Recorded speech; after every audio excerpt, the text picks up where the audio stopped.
Today we're working on this boosted big block Chevrolet 532 cubic inches.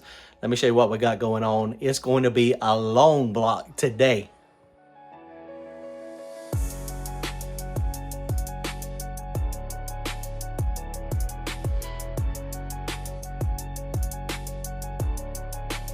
Guys, it's really important. We have a lot of people that watch the channel. I really appreciate you guys that consistently watch it. If you watch it on occasion and you want to see more videos, it's very important to hit that subscribe button. Go do it right now. That way you get notified when we post videos. It helps the channel tremendously. Go hit the subscribe button right now. Thanks, guys. All right, guys, so if you've been watching the last video, you saw we got the long block assembled. All the pistons are in it. We have now cleaned up the deck. So this is good. I just took a green Scotch-Brite pad with a little bit of brake clean and lightly scuffed it up. And don't do it with a machine. Don't do it with a side grinder. Don't do it with anything but your hands.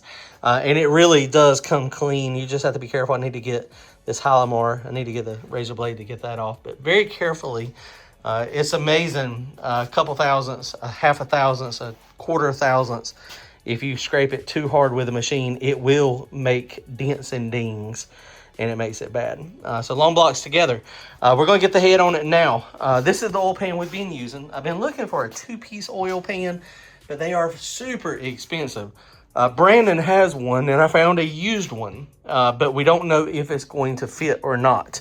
So the goal is right now, Brandon's on the way over here, so we're going to go ahead and get the heads on it. And then once we get the heads on it, we can put the header on it to see if the two-piece oil pan will clear. This is a really nice Moroso regular oil pan, but I think it's a little wider down here at the bottom. There's not much clearance. I'm hoping it's going to fit. Having a two-piece oil pan would be much easier to check the rod bearings. It'd be much easier when you're doing like a freshen up like this, because obviously when you have to pull it all down, I've got the windage tray there, I got to stick back on it. It's much more difficult to clean, but getting it to seal back at the back, we just use regular silicone. It makes it more difficult. So let's put the head gaskets on it. Head gaskets we use, normally we use Clark's, but this time we got SCEs, and these are 80 thousandths thick. So we're going to clean those. We're going to do just like we did on the small block. What we'll do is take Hylomar and lightly coat around all these water ports. We'll do a nice coat around all the water ports. We'll do the same thing on the head gasket itself on both sides, and then we'll do the head as well. And then once we do that, we'll bolt it all together. That's all we do. It's pretty easy. Normally it seals up pretty good. All right, coming right back. Hang on. All right, guys. So this is what I was talking about using Hylomar. So I coated the block, both sides of the gasket. So now we're going to go grab the heads and stick the heads on it and do the same thing to the heads, and then we'll bolt them on real quick. All right, Brandon and Emery came over to help. How are y'all? So we just run into our first problem. So this stud right here, I don't know if you can see. You see that? You see the threads coming out? The aluminum is right there. So that is pulling out. So we got to pull that head back off. But Brandon has his two-piece oil pan. So he's fixing to slide it and see if it clears. And you see how close, man, I don't know if that's going to clear or not. We're about to find out. But yours is dented. I found a used one, like I was saying. This is the one that he's got. All right, try to put it on there. Here, let's turn the motor on. Yeah, let's turn it over. Let's see if it fits. It kind of fits. If Brandon would just let me tap it in. Can I use it? When you buy an engine, when you going to build an engine? You can borrow this until you're done with it. But I don't borrow stuff. If you window it or dent it, you owe me a new one. Okay, so I think I'm going to buy that one from the other dude. The used one, his is a little different. This comes out completely, it's completely square. But it looks like his does not come out quite as far as this. It's completely flat. But if it's the same height here, then we should be good, right? So Brandon is going to take off the bottom here. So that one, the other one comes completely out here, but I mean, that won't be in the way of the header, I don't think. Ooh, that's nice, ain't it? And that one's got the belly pan. Oh man, check this out. Yeah, that's awesome. That is much, look, I think you can, I mean, you can completely change rod bolts and stuff on this without doing anything. Wow, that's nice. Where's the O-ring at on that? The O-ring's on the other side? This goes in there. Okay. Oh, yeah, there's the O-ring stuff. Yeah, it's a pretty thick O-ring. And it's, dude, this is nice. You got plenty of clearance for the oil filter back here. Maybe I should just buy a new one. Because that one definitely, we could clearance it. Let's see, it almost, I mean, it is so close to fitting. Just a little bit of clearance, and then I think it'll clearance. Okay, so let's decide. Well, we got to pull the head off. The head's got to come off for sure, and then we'll decide what we're going to do with the oil pan. We'll let you know. This one over here is one that we put the what is it called? It's not a helicoil. It's a Time Sert. Time Sert. And then this is the one that does not have one, and this is what it looks like when it's broke. It pulled all the threads out. So now I've got to find my Time Sert kit, and we've got to either helicoil it or Time Sert it. And the problem is it's got to be at a very specific angle. So, yay. Not for the faint of heart. We use a drill bit, and I do have, where we repaired this one last time, I do have the proper stuff to do it. Ideally, this would be set up on like a jig, but it's not. So Brandon is holding the head, and I'm trying to get the proper angle. And then we're going to tap it with a 9/16/18.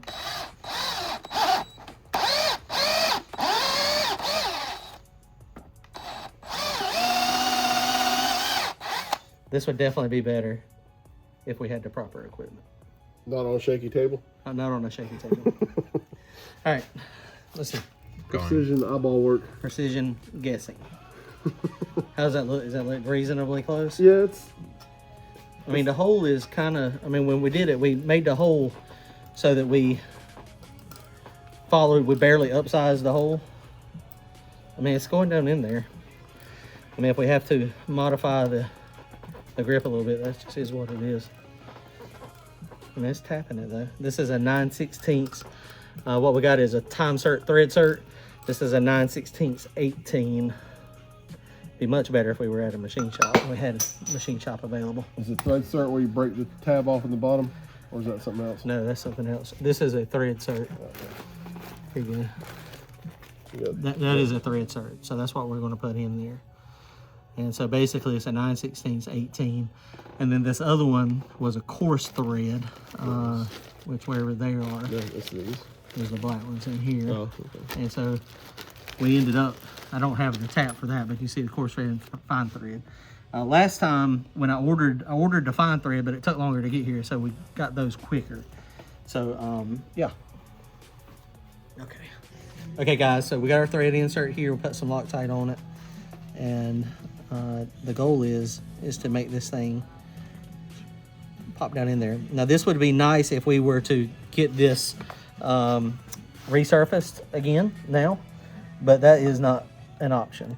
So basically I'm gonna torque this down in here with a scraper.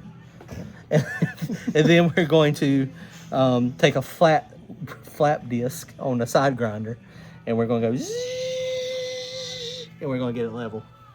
Think it's gonna work? I don't know, we'll see in a minute. All right guys, so now we've got that. It looks like they're about the same angle. I mean, it looks pretty doggone close. Well, it's hard to tell. We're about to find out. I mean, that is what it is. So let's grind it down.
obviously the sealing surface is right here.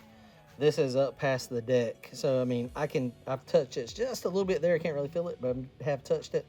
So, but we've got to get a flatter, I need to get one that's not rounded, a brand new one. And then that way I can easily go up to this edge. Because if I go too far that way, I'm going to screw it up. So I've got to do it very gently. But you can see it's a lot knocked down. So obviously it's still a little too high because it would, right now, I mean, we do have copper gaskets, but that's still too high. So let's see what we can do. Okay, so we got it back together. It worked mostly. It was a little bit off on angle. And it was the wrong way, of course. We should have had it, I didn't think about it, we should have had it flare out a little bit instead of in. It was hitting the block, so we had to clearance the block a little bit on there. But it all is in there and it's torqued down, so I think we're good. So now Brandon is going to slide over there. Oh yeah, that's going to clear, no problem. So, here, Emery, you film also, if you don't mind. Filmery. Little filmery. Okay, I got the back, you got the front? No. Okay. Come on back. Yes, okay. Clear by a mile over there on that side? Oh yeah, you can stick your head in there. Okay. So that side, oh yeah, I thought it was way off. Yeah, So. All right, boys, well, that's going to work it out for tonight. How long did that take? Was it 5 hours? It's 9 o'clock now. I got here at 4 o'clock. Earlier ones down. 5 hours. 5 hours. 5 hours, and it's often funny how, you know, you run into problems. Drop a few of these in here. Yeah, drop them in there. So, okay, so, all right, I'm going to keep working on it tomorrow, so stand by. Appreciate Emery and Brandon coming and helping tonight. We'll see how, maybe tomorrow night we'll have this whole engine assembled. Check it out. I welded this socket to this extension, and you're never going to believe why. Here's the problem. Big block Chevrolet Moroso oil pan, the studs are through these holes. Right there. Way down there. Do you see it? Okay, that's the problem. You know how bad it sucks when this falls off or the nut falls in the oil pan? So this is my solution. So I have magnets. We're putting a magnet in there. Whoop. Look, now y'all are getting this firsthand. I don't know if it's going to work or not. Okay, so let's push that down in there and make sure it is stuck. Okay, I'm a little nervous. Look, nut. It's attached. Now we're going to make sure the magnet doesn't come out. What happens if the magnet falls out? What we do is get it started.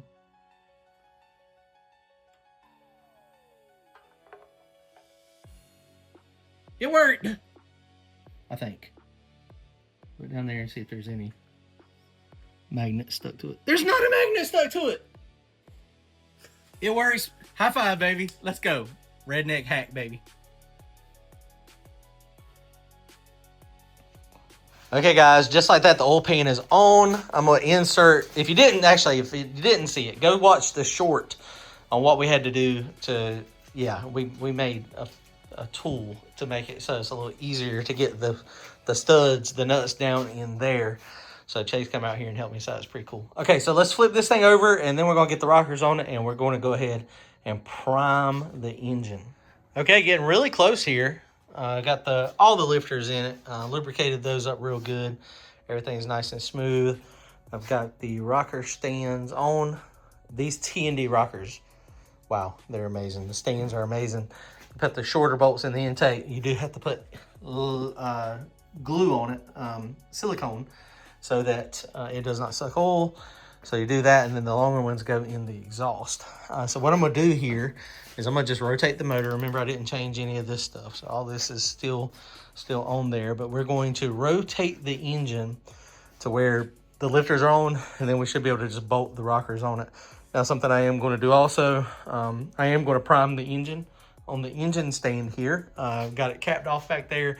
We'll do that in just a minute, but I'm also going to put some lube, some of this extreme pressure lube. I'm going to lubricate all the tips of the push rods.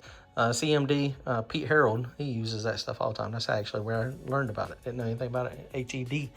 So let's do that real quick, and then we'll prime it. Okay, T&D rockers are successfully installed. They've all got a little bit of lash. I haven't checked it. Remember, I went with a little bit thicker head gasket.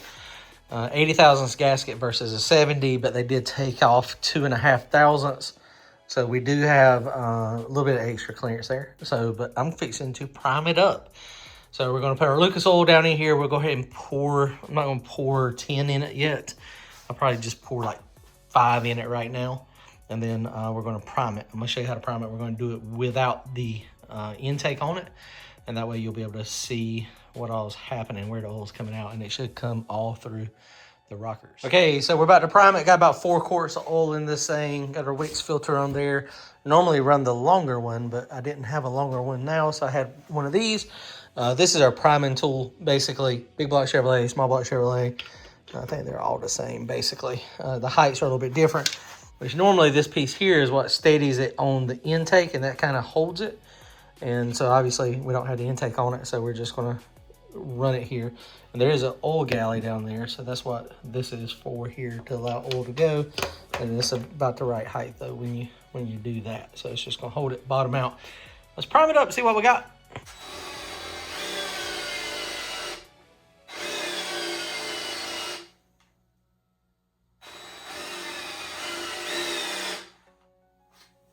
I'm gonna show you something too real quick. So priming this stuff up, you can see it when I turn it down in the lifters. You can see it kind of running down. Come on now, zoom. So down in the lifters, when we hit it, you can see it running down the lifters. See it coming out? So this is priming it, and you can see it starting to come out the rocker arms as well. Now remember, these T&Ds, they're internal orifices. So you're not going to see it like traditional run down the tips like this, but you'll see it start lubricating the bearings. See how it's coming around the actual, the middle piece here, whatever the thing's called. And then we're starting to get oil on all of them, which this thing has, I mean, we hadn't had any oiling issues previously. So, you know, it's not spinning over very fast on my drill. My battery's about dead. But yeah, so I'm going to keep doing that. We'll get them all oiled up, and we'll come back in a minute. Okay, so mostly primed up. See, we got oil coming through all of this side over here. A lot of oil's in the valve covers. And like I said, it comes out really good, nice and clean. I am going to go through and set cold valve lash on this real quick. This side, and then I'm going to put the valve cover on this side. Clearly that side's getting a little bit more oil than this side. But it's starting to trickle through over here as well. Battery on my drill, yeah, questionable. Not very good. So let's set cold lash, put the valve covers on it, and then I'm going to put the intake on it, and it's going to get installed. Oh boy, we're getting closer now, guys. Rocker arms are on it, valve covers are on it. Oh yes, the next day now. Next night, intake is on it. I don't know what's happening with I am not trying to over torque everything, but this bolt hole is now stripped out. Luckily, there's enough thread down in there where I can just get a longer bolt down in there. So next time that head comes off, that's going to need a helicoil. So let's go get it installed tonight. Bada bam, bada boom. All right, guys. Well, the engine is installed. Wasn't too bad. It's always a challenge. Drag Wire Solutions, man, they wired this thing up really good, so it's really easy. Everything is labeled, everything is out of the way. So we're close to getting this thing started up. Already didn't show y'all, I've showed you in other videos. Already set the cam sync. Basically, the way you set the cam sync in this thing, you put it on 180 degrees before top dead center on the compression stroke at #1 cylinder. And then you put that on digital fallen. Digital fallen for small block Chevrolet. Basically, you turn the engine turns this clockwise. So if you turn the cam sync counterclockwise, the red light will be on, it'll go off, and then it'll come back on. That right there, where that edge where it comes back on, is digital falling. So man, we're getting close. Hopefully next video, this thing will be fired up, fire in the hole, baby. Let's go. Comment, like, and subscribe. Thanks, guys.